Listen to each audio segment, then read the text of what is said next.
अभी mutual fund में investing रोक दें क्या होगा पता नहीं, ये उठेगा कि नहीं होगा, उधर युद्ध चल रहा है, रुकने का नाम नहीं है, हमारा कितना मार्केट और कहाँ गिरेगा। स्टॉक बढ़ रहा होता है, बढ़ रहा होता है, बढ़ रहा होता है, जैसे ही हम पैसा डालते हैं वो गिर जाता है। लेकिन म्यूचुअल फंड में पैसा डालते हैं तो म्यूचुअल फंड में ऐसा नहीं होता। अगर आप लंबे समय तक टिकना चाहते हैं, शेयर मार्केट से पैसा कमाना चाहते हैं through mutual fund, through stock investing, किसी भी तरीके से, तो आपको ये दोनों चीजों से बचना पड़ेगा।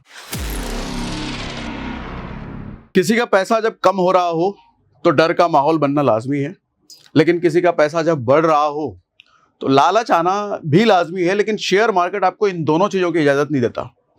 अगर आप लंबे समय तक टिकना चाहते हैं, शेयर मार्केट से पैसा कमाना चाहते हैं through mutual fund, through stock investing, किसी भी तरीके से, तो आपको ये दोनों चीज़ों से बचना पड़ेगा।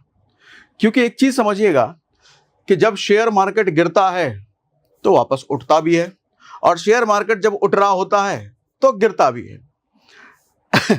अभी हमारे पास बहुत सारे ऐसे कमेंट्स, ईमेल आए, मार्केट गिर रहा है सर, एसआईपी छोड़ दें क्या, अभी म्यूचुअल फंड में इन्वेस्टिंग रोक दें क्या होगा पता नहीं, ये उठेगा कि नहीं होगा, उधर युद्ध चल रहा है, रुकने का नाम नहीं है, हमारा कितना मार्केट और कहाँ गिरेगा।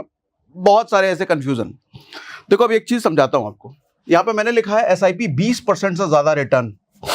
हम नॉर्मली 12%, 15% के आसपास कैलकुलेट करते हैं ना। अभी आपको दिखाता हूं 20% से ऊपर रिटर्न कैसे एसआईपी का मिलता है।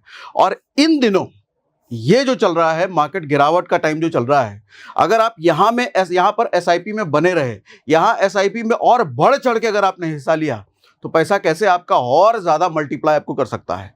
देखो एक चीज समझना, मैं आपको ये दिखाता हूं। देखो मैंने गूगल में सर्च किया निफ्टी 50, तो ये निफ्टी बेसिकली जो इंडेक्स है उसका यहाँ पे रेट दिखा रहा है। मैंने एक दिन का आज लगाया है, तो एक दिन में ये 0.015 हो गया। अभी मार्केट चली रहा है। अच्छा, मैं 5 दिन का देख रहा हूं तो लगभग 2% के आसपास गिरा है मार्केट 5 दिन में। एक महीने में मैं देख रहा हूं तो लगभग 5%, लगभग 6% के आसपास गिरा है मार्केट। लेकिन अब एक चीज ध्यान देना, ये एक महीने में डर बनाना, 5% मार्केट गिर गया मतलब 5% मतलब बड़ा नंबर है भैया, 24,000 पर निफ्टी चल रहा है, कहाँ ये 26,000 तक जा चुका था, 26,000 से जाके 24,500 पे आ गया है, तो डर का माहौल, बड़ी बात। लेकिन एक चीज समझिएगा, अगर मैं एक साल का देखूं, सर एक साल में 26% मार्केट ग्रो किया है, 26%।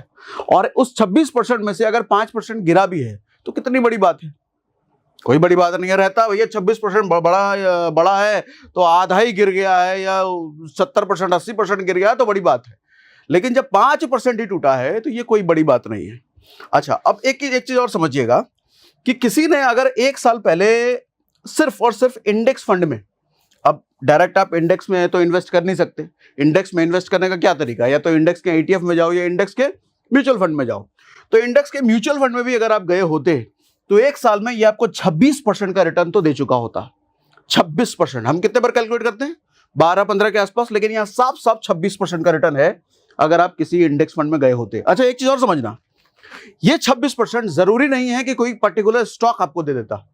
चाहे वो निफ्टी 50 का स्टॉक होता, चाहे वो इंडेक्स का ही स्टॉक होता, टॉप के 50 कंपनियों के स्टॉक होते हैं ना, आप किसी में भी चले जाना, शायद ही रेयर ही ऐसा कोई स्टॉक हो, मुझे तो याद नहीं है कि एक साल में कोई 26% का रिटर्न दिया होगा, लेकिन इंडेक्स ने दिया हो।